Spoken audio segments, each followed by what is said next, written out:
Argofunk Book Review, Argofunk Book Review. The Babysitters Club Portrait Collection is an autobiography series. Every member of the club, besides Mallory and Jesse, hey, why weren't they included? I wanted to see books from them. It seems unfair that they were not included. They have interesting stories to say, I am sure. Well, okay, maybe Jesse has interesting stories to say. Not so sure about Mallory. Anyway, every member of the club, besides Mallory and Jesse, writes out the story of her life. The books are divided into 4 parts, which are 3 chapters each, very much like the Super Special series. Each part covers a different year in the life of the narrator. Some of the 3-chapter stories were very good. I particularly like the ones that answer questions readers have about the BSC members, such as, what was it like when Abby's father died? Does Claudia have a learning disability? And what's up with Marianne's glasses? I wasn't a fan of the more generic stories, like Bad Family Vacation, or The Narrator Makes a New Friend, which we saw at least 4 times. There was a definite attempt to have stories that deal with babysitting, such as Claudia's first babysitting job, or Dawn's heroic babysitting job. There's also an attempt to include stories from the main series. That is, Stacy repeats Book 18, Marianne repeats Mystery 5, Abby repeats Book 89, and Christy repeats the movie. I didn't like those stories so much because it was mainly rehashing old material without adding anything new. The books were all written by Jeanne Betancourt, except for Claudia's book, which was done by Nola Thacker. Every book contains about 10 illustrations, which are okay in my opinion. I like the illustrations of the characters. I don't like the illustrations which are things like a movie ticket stub or a letter. Those felt like low-effort drawings, which were only included as an excuse to waste pages, so the author didn't have to write as much. Similarly, each section gets its own title page set off by blank pages. That's a formatting trick to artificially inflate the page count. They do the same trick in Rainbow Magic Fairy special editions. I'm not falling for it. The length of the books is inconsistent. Here's my estimate of the word count for each book. They started off with 28,000 word books. The closer they got to the end of the series, the shorter the books became. Chapter 1 is always the narrator explaining she has to write an autobiography. She recaps what the Babysitters Club is and who all the members are. That is totally unnecessary when the book takes place long before the club is formed. The club cannot possibly affect what happens in the story. It's double unnecessary to recap all the club members because none of the books feature all the club members. Not to mention, it's weird to preface an autobiography with a huge recap of the narrator's life. Before I tell you the story of my life, let me tell you the story of my life. Chapter 15 of each book is the narrator going to school and giving her autobiography to an English teacher. So, chapters 1 and 15 are a framing device for the book. I kind of wish they got rid of the framing device and gave us an extra story instead. Chapter 2 is always about the narrator's birth and when she was a toddler. I'm not sure why they limited that to a single chapter every time. Maybe the authors thought they couldn't stretch out the toddler years into a full 3-chapter story.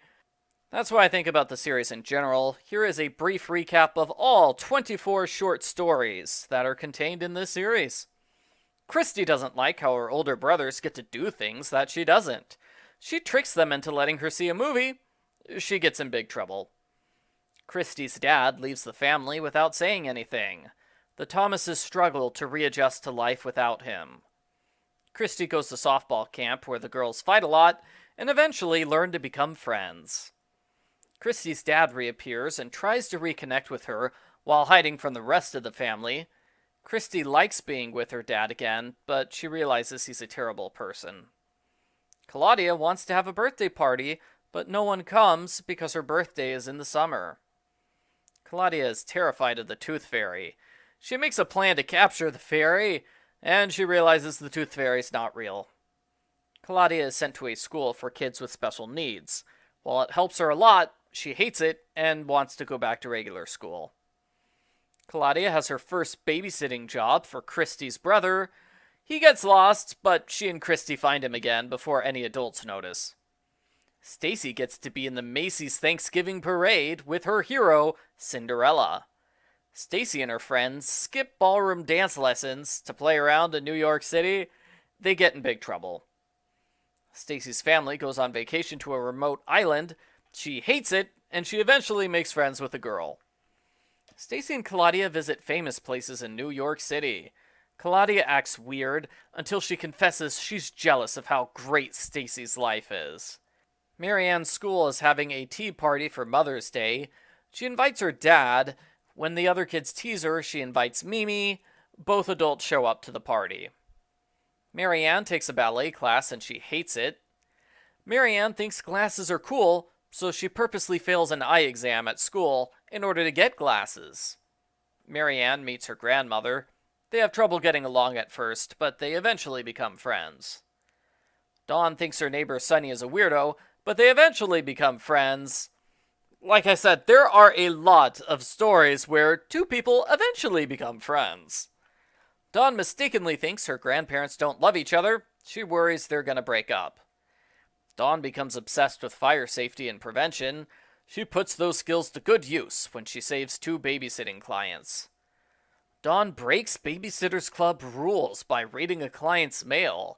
The clients get mad at her, but the other club members never find out. Abby and her twin sister Anna struggle at school since no one can tell them apart. Their teacher forces them to wear color-coded outfits, which backfires badly. They solve the problem by giving Anna a haircut. Abby's dad is hit by a car and dies. Her family grieves, and Mom eventually gets everyone's lives back on track. Wait, never mind. In the next story, Abby's family members avoid each other all the time. They have a bad vacation, which ends with Mom deciding to get everyone's lives back on track. Wait, never mind. In the next story, Mom forces the family to move out of state because she bought a house without telling anyone. Abby makes friends with her new neighbor, Christy Thomas. That's about all I have to say about the Portrait Collection series. Here are the scores I gave the books. Dawn's was the only book that I gave less than half points to. So clearly, I didn't think the series was all that bad. Some of the individual stories weren't so good, but the series was good in general. If you want a spin-off of the Babysitter's Club, I would recommend the Portrait Collection series over California Diaries. This is very much in line with the kind of content you would expect from the normal Babysitter's Club series. I give the Babysitter's Club Portrait Collection series a 6.92 out of 10.